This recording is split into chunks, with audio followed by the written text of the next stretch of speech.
इन दिनों अगर आप इंस्टाग्राम, ट्विटर या कोई भी सोशल मीडिया प्लेटफॉर्म खोलते हैं तो रिजर्वेशन हटाओ आंदोलन, and reservation, meritocracy, reform reservation जैसे तमाम पोस्ट और हैशटैग ट्रेंड करते हुए आपको दिखाई दे रहे होंगे। और इससे जुड़ी ढेरों रील्स या वीडियोस आपकी फीड में जरूर आई होंगी। रील्स में एक तस्वीर भी घूम रही है, जेईई मेंस का सेफ स्कोर, जर्नल के लिए ऊंचा और नीचे की श्रेणियों के लिए कम। संदेश साफ है, न जाति, न भाई भतीजावाद, सिर्फ योग्यता, सिर्फ देश। सवाल जायज है और लाखों नौजवानों के मन में है, जिसे लेकर युवाओं में एक गहरा आक्रोश भी है, खासकर सरकारी नौकरियों और सीमित अवसरों को लेकर। इसलिए 2-4 दिनों से सोशल मीडिया पर यह नैरेटिव बहुत तेजी से सेट किया जा रहा है कि योग्यता आरक्षण की भेंट चढ़ रही है, इसीलिए इसे पूरी तरह खत्म कर देना चाहिए। लेकिन क्या सच में आरक्षण खत्म कर देना इस समस्या का एकमात्र समाधान है? अगर आप जमीनी हकीकत देखेंगे तो जवाब मिलेगा बिल्कुल नहीं। प्यारे साथियों, नमस्कार। आज के समय में हकीकत यह है कि आरक्षण को हटाना नहीं, बल्कि इसमें सुधार, रिफॉर्म्स करना हमारी सबसे बड़ी जरूरत है। आज सिस्टम की खामियों का फायदा उठाकर कुछ रसूखदार और संपन्न लोग उन असली वंचितों का हक मार रहे हैं जो आज भी हाशिए पर हैं। इसलिए इस पूरे मुद्दे को बिना किसी भेदभाव या जातिगत मानसिकता के निष्पक्ष रूप से बिल्कुल तथ्यों, ऐतिहासिक पृष्ठभूमि और आज की कड़वी सच्चाई के साथ समझने की कोशिश करते हैं। सोशल मीडिया पर वायरल हो रहे जिन पोस्टर्स में जेई या अन्य परीक्षाओं के कट ऑफ की तुलना की जा रही है, जैसे जर्नल के लिए 93 परसेंटाइल और अन्य वर्गों के लिए बेहद कम, उन्हें देखकर किसी भी युवा या छात्र का सवाल करना, समानता के अधिकारों की मांग करना स्वाभाविक है। लेकिन असली समस्या आरक्षण का विचार नहीं, बल्कि आरक्षण के दुरुपयोग हैं। क्योंकि वर्तमान समय में सिस्टम का सबसे बड़ा दीमक क्रीमी लेयर और फर्जी सर्टिफिकेट्स बन चुके हैं। हाल ही में आपने कई ऐसे हाई प्रोफाइल आईएएस पद के उम्मीदवारों और अफसरों के विवाद देखे होंगे, जहां लाखों करोड़ों की संपत्ति रसूख वाले लोग फर्जी OBC, non creamy layer, EWS और यहाँ तक कि विकलांगता पीडब्ल्यूडी सर्टिफिकेट बनवाकर सिस्टम में घुस गए हैं। यही हमारे सिस्टम की सबसे बड़ी विडंबना है कि जो सवर्ण सच में आर्थिक रूप से कमजोर है, वो ईडब्ल्यूएस की कतार में पीछे धकेल दिया जाता है, और वहीं एससी, एसटी या ओबीसी वर्ग का जो असली शोषित तबका आज भी गांवों में बुनियादी शिक्षा और अवसरों से दूर है, उनका हक उनके ही वर्ग के कुछ अमीर और सुविधा संपन्न लोग मार रहे हैं। खुद बाबा साहेब अम्बेडकर ने इसी नाइंसाफी को भांपते हुए एक बार गहरी पीड़ा के साथ कहा था कि मुझे मेरे ही पढ़े लिखे लोगों ने धोखा दिया है। उनका सपना था कि आरक्षण का लाभ पाकर जो लोग आगे बढ़ेंगे वे अपने पीछे छूटे समाज का हाथ थामेंगे। लेकिन आज की कड़वी सच्चाई यह है कि वही संपन्न वर्ग अपने ही शोषित भाइयों का रास्ता रोककर खड़ा हो गया है। इसलिए सिस्टम में रिफॉर्म, सुधार की सबसे पहली और सख्त जरूरत यहीं से शुरू होती है। और जब हम रिफॉर्म की बात करते हैं तो हमें उस भ्रांति, मिथ को भी गहराई से समझना होगा, जिसे सोशल मीडिया पर बहुत तेजी से फैलाया जाता है कि बाबा साहब खुद आरक्षण को 10 साल के लिए लागू करना चाहते थे। दरअसल इस 10 साल का एक तथ्यात्मक सच यह है कि यह समय सीमा पूरे आरक्षण पर थी ही नहीं। यह सिर्फ लोकसभा और विधानसभाओं में एससी एसटी की आरक्षित सीटों यानी राजनीतिक प्रतिनिधित्व अनुच्छेद 334 तक सीमित थी, जिसे हर 10 साल में संसद बढ़ाती रही है। इसके उलट शिक्षा और नौकरियों वाले आरक्षण अनुच्छेद 15(4) और 16(4) पर ऐसी कोई समय सीमा कभी थी ही नहीं। यानी जिस 10 साल का हवाला देकर पूरे आरक्षण को खत्म करने का तर्क दिया जाता है, वह आधार ही गलत है। इस आधे अधूरे सच का जवाब बाबा साहेब के उस ऐतिहासिक भाषण में छिपा है जो उन्होंने संविधान सभा में दिया था। उन्होंने बहुत स्पष्ट चेतावनी दी थी कि हम राजनीतिक समानता, एक व्यक्ति एक वोट तो हासिल कर रहे हैं, लेकिन हमारे सामाजिक और आर्थिक ढांचे में आज भी गहरी असमानता है। आरक्षण का असली मकसद उसी सामाजिक खाई को पाटना और पीढ़ियों से शोषित वर्ग को मुख्यधारा में लाना था। यही वंचितों के उत्थान के लिए बनाई गई एक सीढ़ी थी, जिसकी जरूरत आज भी है, क्योंकि छुआछूत और जातिगत भेदभाव की अदृश्य जड़ें अभी भी हमारे समाज में पूरी तरह खत्म नहीं हुई हैं। लेकिन आज का सबसे बड़ा सवाल यह है कि क्या यह सीढ़ी उस आखिरी इंसान तक पहुंच रही है जो इसका असल हकदार है? जवाब है नहीं। इसीलिए आज हमें आरक्षण को खत्म करने की नहीं, बल्कि उसे उन असली हकदारों तक पहुंचाने के लिए एक मजबूत रिफॉर्म की जरूरत है। आज भी देश के कई हिस्सों में ऐसी खबरें आती हैं जहां किसी दूल्हे को सिर्फ इसलिए घोड़ी चढ़ने से रोक दिया जाता है कि वह अमुक जाति से संबंध रखता है, या स्कूल में एक बच्चे को घड़े से पानी पीने पर एक शिक्षक द्वारा इतना पीटा जाता है कि उसकी मौत हो जाती है। और ये सब इसलिए किया जाता है क्योंकि वो दूल्हा, वो बच्चा एक विशेष जाति से आते हैं। और यह भेदभाव सिर्फ ग्रामीण इलाकों तक सीमित नहीं है। आज भी देश के महानगरों या मेट्रो सिटीज़ में जब आप कोई मकान या फ्लैट किराए पर लेने जाते हैं तो आपकी सैलरी से पहले आपका सरनेम और खानपान पूछा जाता है। मेट्रो सिटीज़ में फ्लैट किराए पर लेते वक्त सरनेम पूछने की मानसिकता हो या फिर कॉरपोरेट दुनिया का अदृश्य भेदभाव, जातिवाद आज भी मौजूद है। और अगर आपको लगता है कि अच्छी शिक्षा और विदेश जाने से यह मानसिकता खत्म हो जाती है तो आपको अमेरिका की सिलिकॉन वैली का उदाहरण देखना चाहिए। साल 2020 में दुनिया की दिग्गज टेक कंपनी सिस्को में एक बहुत बड़ा मामला सामने आया। वहां काम करने वाले एक भारतीय दलित इंजीनियर ने अपने सवर्ण भारतीय मैनेजरों पर जातिगत भेदभाव का केस दर्ज कराया। कैलिफोर्निया के इस ऐतिहासिक मामले ने पूरी दुनिया को झकझोर कर रख दिया, जिसके बाद हालात इतने बिगड़ गए कि 2023 में सिएटल जातिगत भेदभाव पर रोक लगाने वाला पहला अमेरिकी शहर बन गया। ऐसे मामले साबित करते हैं कि लोग भले ही डॉलर कमाने अमेरिका पहुंच गए हों, लेकिन अपनी जातिवादी मानसिकता को वो अपने अंदर से खत्म नहीं कर पाते। यानी जाति 7 समुंदर पार भी पीछा नहीं छोड़ती। अक्सर सोशल मीडिया पर एक वर्ग यह भी तर्क देता है कि अब वो 21वीं सदी में है, लोग पढ़ लिख गए हैं, अब जातिवाद कहाँ होता है। इस सवाल का जवाब हमें किसी बहस में नहीं बल्कि पुलिस की डायरियों यानी national crime record bureau NCRB की 2024 की लेटेस्ट रिपोर्ट में मिलता है। यहाँ आगे बढ़ने से पहले एक बात बहुत स्पष्ट रूप से आपको समझनी होगी। अपराध का कोई धर्म या जाति नहीं होती।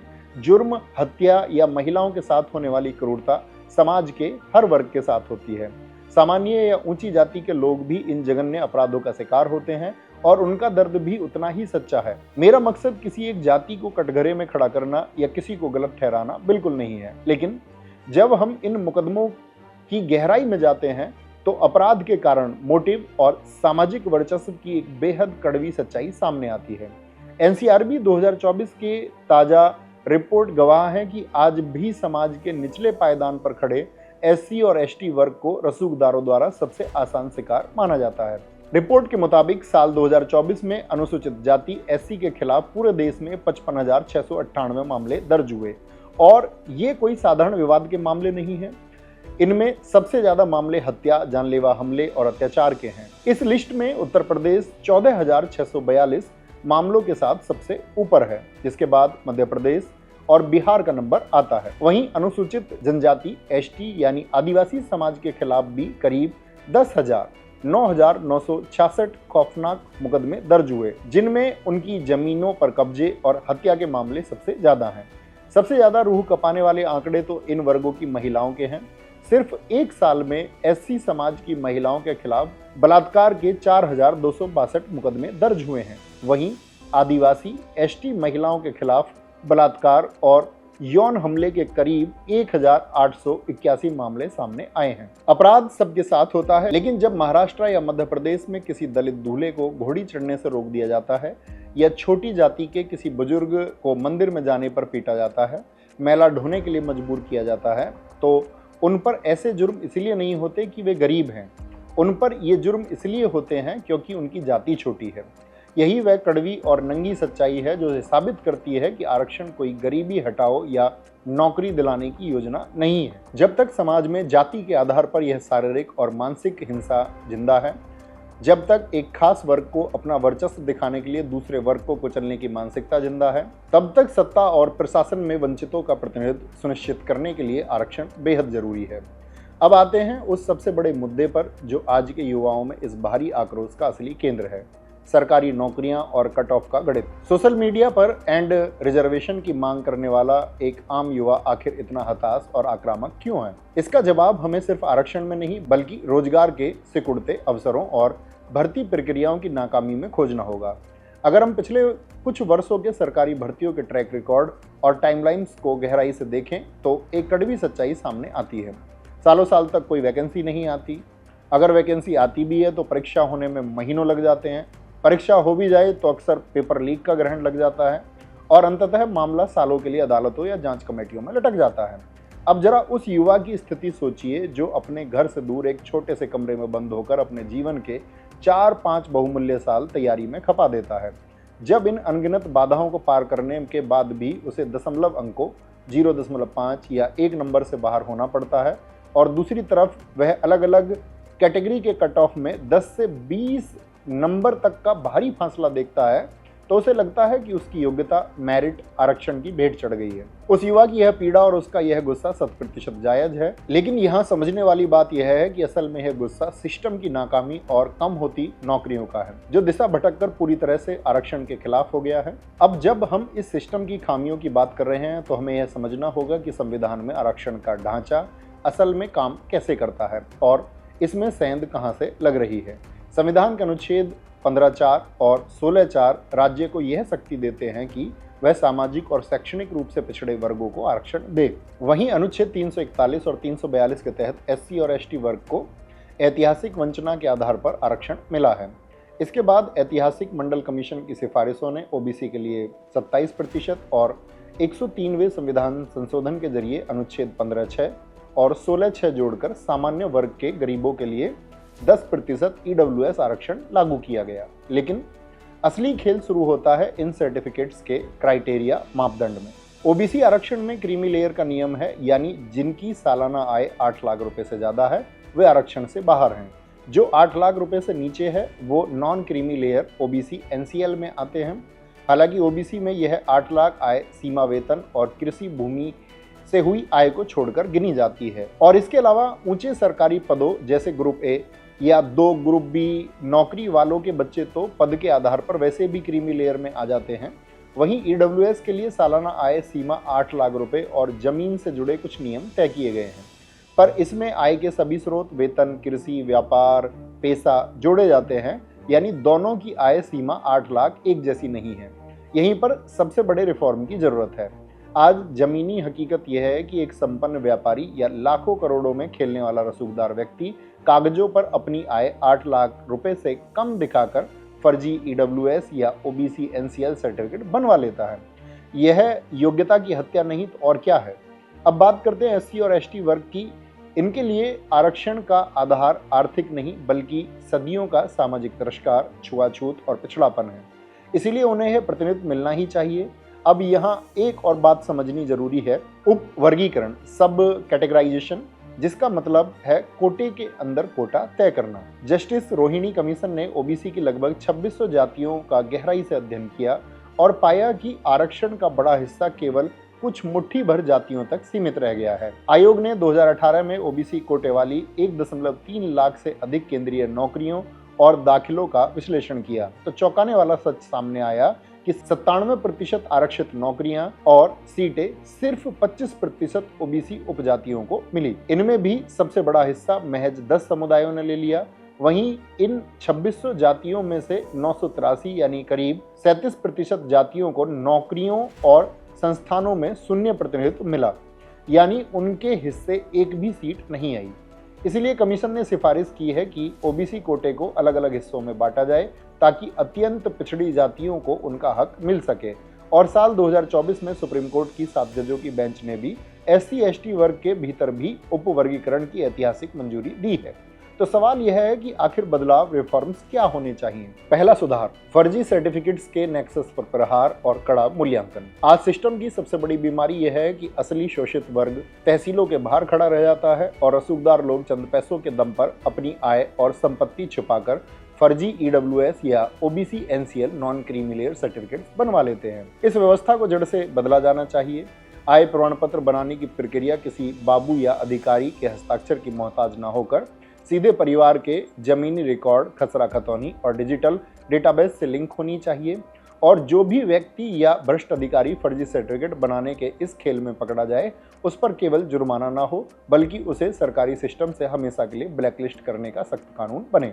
जब तक यह फर्जीवाड़े का नेक्सस नहीं टूटेगा तब तक असली योग्यता ऐसे ही दम तोड़ती रहेगी। दूसरा सुधार, उपवर्गीकरण, सब कैटेगराइजेशन यानी कोटे के अंदर कोटा। यह आज के समय की सबसे बड़ी जरूरत है। आज जमीनी हकीकत यह है कि एससी, एसटी और ओबीसी वर्गों के भीतर ही एक ऐसा एलीट क्लास बन गया है जो पीढ़ियों से आरक्षण के एक बड़े हिस्से का लाभ अकेले उठा रहा है, जबकि उसी समाज का एक बड़ा तबका आज भी ईंट भट्टों पर काम करने या गाढ़ी मजदूरी करने को मजबूर है, जिसे आप बखूबी अपने आसपास देखते होंगे। इसीलिए रोहिणी कमीशन जैसी कमेटियों की सिफारिशों और सुप्रीम कोर्ट के हालिया आदेश को लागू किया जाना चाहिए। आरक्षण के कोटे को इस तरह से बांटा जाए कि इसका पहला और सबसे बड़ा हिस्सा उन अति पिछड़ी, दलित और अगड़ों में पिछड़ी जातियों को मिले जिन्होंने आज तक किसी कॉलेज या सरकारी दफ्तर की सीढ़ियां नहीं चढ़ी हैं।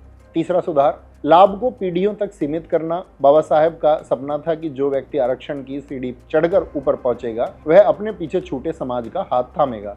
लेकिन आज कड़वी सच्चाई यह है कि संपन्न हो चुका वर्ग ही अपने शोषित भाइयों का रास्ता रोक कर खड़ा है। इसीलिए अब यह नियम होना चाहिए कि अगर किसी आरक्षित वर्ग के परिवार की 1 या 2 पीढ़ी ग्रुप ए या ग्रुप बी अफसर बन जाती हैं तो उनके बच्चों को स्वतः ऑटोमेटिकली आरक्षण के दायरे से बाहर कर क्रीमी लेयर में डालने का प्रावधान होना चाहिए, क्योंकि एक बड़े अधिकारी के बेटे को उस सामाजिक और आर्थिक पिछड़ेपन का सामना नहीं करना पड़ता जो उसी समाज के एक दिहाड़ी मजदूर के बेटे को करना पड़ता है। जब ऊपर बैठे संपन्न लोग यह जगह खाली करेंगे तभी अंधेरे में बैठे असली शोषितों को आगे आने का मौका मिलेगा। याद रखिए, जब तक हम सिस्टम से सही सवाल नहीं पूछेंगे तब तक हमें सही जवाब नहीं मिलेगा। लड़ाई आपस में नहीं बल्कि अवसरों और हकों के लिए होनी चाहिए। इसलिए आरक्षण खत्म करना समाधान नहीं है, समाधान है इसे स्मार्ट और पारदर्शी बनाना।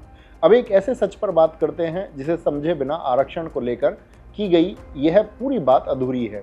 आज जो युवा सड़कों पर या सोशल मीडिया पर आपस में लड़ रहे हैं उन्हें यह समझना होगा कि वे जिस चीज के लिए लड़ रहे हैं वह असल में एक सूखता हुआ कुआं है। क्या आपने कभी सोचा है कि हर कुछ दिनों या महीनों में आरक्षण को लेकर इतनी बहस क्यों शुरू हो जाती है? क्योंकि यह असल मुद्दों से ध्यान भटकाने का सबसे कारगर और आजमाया हुआ हथियार है।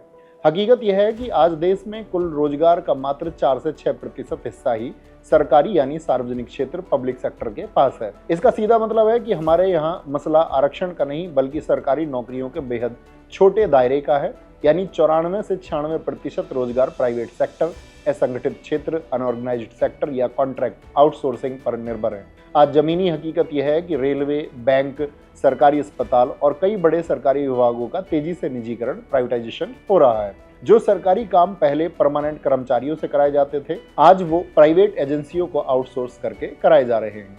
और ध्यान दीजिए, इन आउटसोर्स या कॉन्ट्रैक्ट वाली नौकरियों में न तो कोई रोस्टर सिस्टम लागू होता है और ना ही कोई आरक्षण।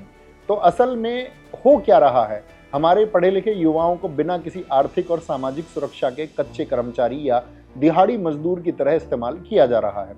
एक स्थायी सरकारी नौकरी में जो भविष्य की सुरक्षा मिलती है जैसे पीएफ, ग्रेचुइटी, जीवन बीमा, लाइफ इंश्योरेंस या परिवार के लिए मेडिकल क्लेम जैसी बुनियादी सुविधाएं, कॉन्ट्रैक्ट की इन नौकरियों में वो सब शून्य है। आज आप काम पर हैं, कल ठेकेदार बदल गया या एजेंसी का मन किया तो आपकी नौकरी को एक झटके में खत्म। यानी आउटसोर्स की ऐसी नौकरियों में आपका भविष्य सुरक्षित नहीं है। वहीं दूसरी तरफ केंद्र और राज्य सरकारों के अलग अलग विभागों में लाखों खाली पद पड़े हैं लेकिन उन्हें भरा नहीं जा रहा है। दूसरी तरफ नौकरियों का दायरा लगातार सिकुड़ रहा है।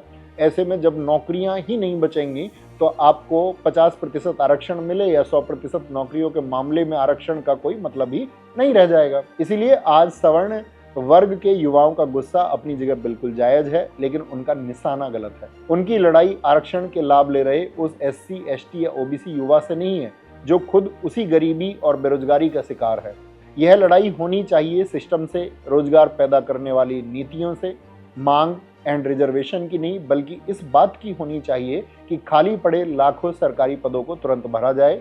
यूपीएससी के तर्ज पर हर राज्य का एक सख्त एग्जाम कैलेंडर हो जिसमें फॉर्म निकलने से लेकर ज्वाइनिंग तक की तारीख तय हो और अगर पेपर लीक हो तो फास्ट ट्रैक कोर्ट में जिम्मेदार लोगों को तुरंत सजा मिले, जुमलेबाजी ना हो, स्थानीय स्तर पर रोजगार के साधन हो जिससे स्थानीय कामगारों के पलायन को रोका जा सके। प्राइवेट सेक्टर में कॉन्ट्रैक्ट बेस नहीं बल्कि स्थायी नौकरियां मिले। युवाओं को आज के दौर का स्किल सिखाया जाए ताकि डिग्रीधारी युवाओं को उनकी योग्यता के आधार पर नौकरी मिले।